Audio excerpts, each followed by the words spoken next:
Hello po sa inyong lahat mga ka-crypto. Ako po si Pinoy Crypto Trader at sa video na ito ay atin pong pag-uusapan ang tungkol dito kay Axie. Ayan. Kung saan ang sabi rito ay Axie Infinity signals bullish outlook. Analyst predicts rise to $22. Ayan. Yung price performance daw po nitong si Axie ay nagpapakita po siya ng bullish na outlook or pananaw.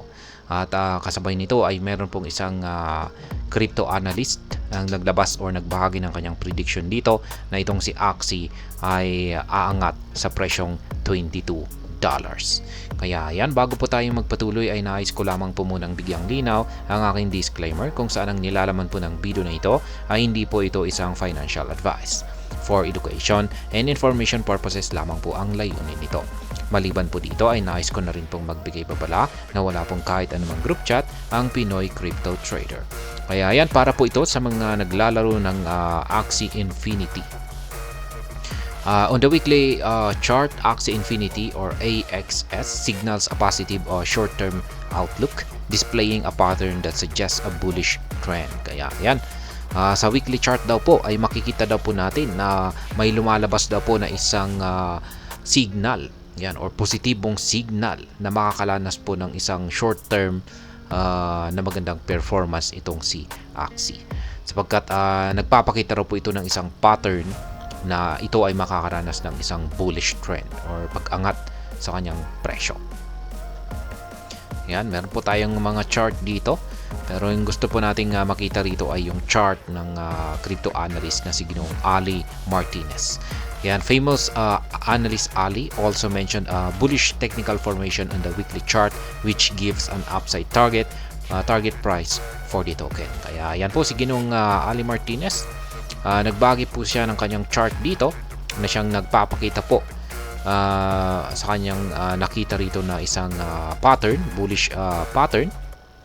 Yan na nabuo na kanyang naging basihan na itong si Axie ay aangat sa mataas na presyo. Kaya yan, check po natin yung kanyang official na X account. Kaya yan, ito po yung kanyang ibinahagi na chart. Yan, mula po ito sa datos ni Binance. Isa po itong weekly chart time frame. Yan, at sabi niya rito ay Axie Infinity appears to form an inverse head and shoulders pattern on the weekly chart. Kaya yan, meron po siyang nabuo na inverse head and shoulder pattern. Ito po yung kanyang left shoulder at ito naman po yung kanyang head at ito naman po yung kanyang right shoulder. At ngayon ay kung pag-aakyat po yan, magpapatuloy po siya sa kanyang, ito po yung kanyang neckline, yung kulay itim na horizontal line na yan.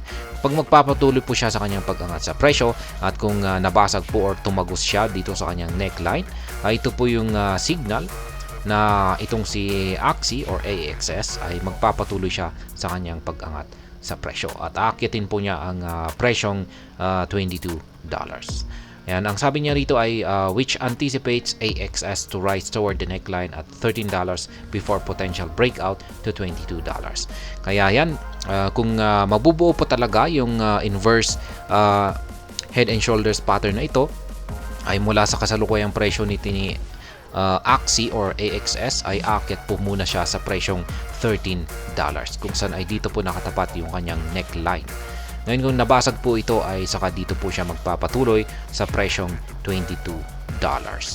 Kaya yan po ang analysis na ibinahagi ni Ginoong Ali Martinez dito kay Axie Infinity.